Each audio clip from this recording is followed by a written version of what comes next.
UP की 10 सीटों पर उपचुनाव होने वाले हैं। मुकाबला टक्कर का है। जहां योगी आदित्यनाथ पूरे दमखम के साथ मैदान पर हैं, तो वहीं विपक्ष ने भी कमर कस ली है। अब जहां दलितों के दिल में उतरने की कोशिश में लगी है योगी सरकार, तो वहीं गरीबों और वंचितों का सियासी साथ पाने का क्या है कांग्रेस का मेगा प्लान। चौधरी चरण सिंह के अजगर प्लान पर आगे बढ़ रही आरएलडी। तमन्ना युवाओं का साथ पाने की कोशिश में है बीएसपी। पीडीए को और मजबूती देने का मन बना रही है एसपी। लेकिन इन सब के बाद भी क्या लोगों का मन जीत पाएगी राजनीतिक पार्टियों की ये राजनीति? ये ब्लूप्रिंट है उपचुनाव और 2027 यूपी विधानसभा चुनाव को फतेह करने का। हर पार्टी अपनी रणनीति के साथ मैदान पर उतर चुकी है। कौन पार्टी चुनावी मैदान में फतेह करेगी, ये जनता चुनेगी। लेकिन पार्टियों का ब्लूप्रिंट है क्या, इसकी हर डिटेल पर बात करेंगे। लेकिन उससे पहले आयुन भारत को सब्सक्राइब कर लीजिए। नमस्कार, मैं मंजू रुधियाल और आप सभी का स्वागत है आयुन भारत में। लोकसभा में चुनाव में मिली हार जीत के बाद अब राजनीतिक दलों ने उत्तर प्रदेश उपचुनाव और 2027 का विधानसभा चुनाव फतेह करने के लिए अभी से कसरत शुरू कर दी है। सभी दलों ने यूपी फतेह का ब्लूप्रिंट तैयार कर लिया, लेकिन किसका ब्लूप्रिंट सही तरीके से काम करेगा, ये जनता बताएगी। शुरुआत करते हैं सीएम योगी आदित्यनाथ के ब्लूप्रिंट से। लोकसभा चुनाव में दलितों का रुझान बीएसपी से हटाकर इंडिया गठबंधन की तरफ होने के बाद बीजेपी सतर्क हो गई है। योगी अब दलितों के दिल में उतरने की तैयारी में है। याद होगा 2024 के लोकसभा चुनाव में विपक्ष के संविधान बदलने और आरक्षण समाप्त करने वाले नैरेटिव के चलते बीजेपी को सफलता नहीं मिली। ऐसे में योगी आदित्यनाथ अब फिर से दलितों को जोड़ने की कवायद करने का प्लान कर रहे हैं। इसकी शुरुआत हो चुकी है कार्य समिति की बैठक से। जब कार्य समिति की बैठक का आगाज हुआ तो जेपी नड्डा ने भीमराव अंबेडकर की प्रतिमा पर अर्पित करके दलित समुदाय को सियासी संदेश दिया। दलित समाज को जोड़ने के लिए पार्टी ने दलित नेताओं की एक टीम भी तैयार की है, जो अलग अलग बस्तियों पर जाकर उन्हें समझाने का काम करेगी। सीएम योगी ने कहा है कि कन्नौज मेडिकल कॉलेज का नाम बदला गया। भीमराव अंबेडकर का नाम पर रखे कॉलेज का नाम सपा सरकार ने बदला था, जिसे सीएम योगी ने दोबारा से बाबा साहब के नाम पर रख दिया। सपा ने सत्ता में रहते हुए SC/ST की स्कॉलरशिप भी रोक दी थी। इस बात को अब योगी के कार्यकर्ता दलित बस्तियों में जाकर लोगों को बताने का काम करेंगे। पीएम मोदी ने अंबेडकर से जुड़े 5 स्थलों को 5 तीर्थ घोषित कर दिया है। इस तरह से दलित समुदाय को साधने का बीजेपी ने मेगा प्लान तैयार कर लिया है। अयोध्या में बीजेपी भले ही लोकसभा चुनाव हार गई है, लेकिन हिंदुत्व के मुद्दे पर बने रहने का प्लान है। योगी आदित्यनाथ ने कहा कि अयोध्या में भव्य राम मंदिर निर्माण की शुरुआत के बाद अब काशी और मथुरा समेत सभी तीर्थ स्थल नई अंगड़ाई लेते हुए दिखाई दे रहे हैं। इन स्थितियों में सबको एक बार फिर आगे बढ़ना होगा।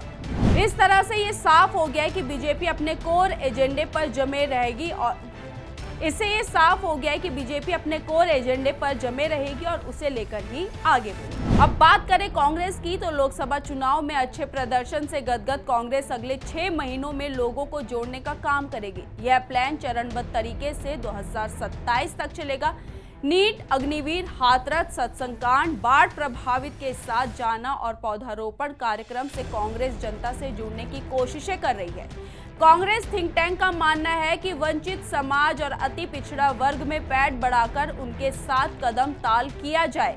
इसलिए पार्टी ने स्वतंत्रता संग्राम सेनानी और पूर्व कांग्रेस नेता बाबू जगजीवन राम की पुण्यतिथि पर 3 दिवसीय दलित संवाद कार्यक्रम कर वंचित बस्तियों में सहभोज किया। आरएलडी प्रमुख जयंत चौधरी अपने बाबा पूर्व प्रधानमंत्री चौधरी चरण सिंह के अजगर समीकरण को फिर धार देगी।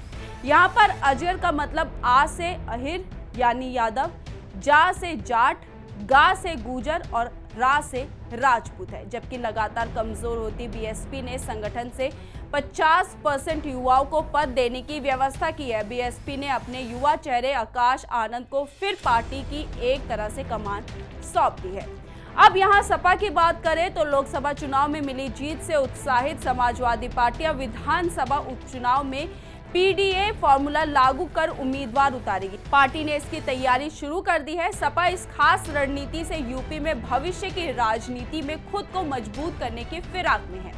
बता दें कि उत्तर प्रदेश की 10 सीटों में चुनाव होने हैं। उपचुनाव की ये 10 सीटों में से 9 सीटें विधायकों के सांसद बनने से खाली हुई, जबकि एक सीट सपा विधायक इरफान सोलंकी को सजा मिलने के कारण खाली हुई। जिन विधानसभा सीटों पर उपचुनाव होने हैं उनमें मैनपुरी की करहल विधानसभा सीट, अयोध्या की मिल्कीपुर सीट, अलीगढ़ जिले की खैर, अंबेडकर नगर की कठेरी, मुजफ्फरनगर की मीरापुर, कानपुर नगर की सीसामऊ, प्रयागराज की फूलपुर, गाजियाबाद की गाजियाबाद, मिर्जापुर की माया, मुरादाबाद की कुंद्रकी सीट शामिल है। जिन सीटों पर उपचुनाव होने हैं वहां 2022 के विधानसभा चुनाव में अखिलेश यादव की सपा ने सबसे अधिक 5 सीटें जीती थी, जबकि बीजेपी ने 3 सीटों पर विजय प्राप्त की थी। राष्ट्रीय लोकदल और निषाद पार्टी को एक-एक सीटें मिली थी, क्योंकि करहल को सपा का गढ़ माना जाता है।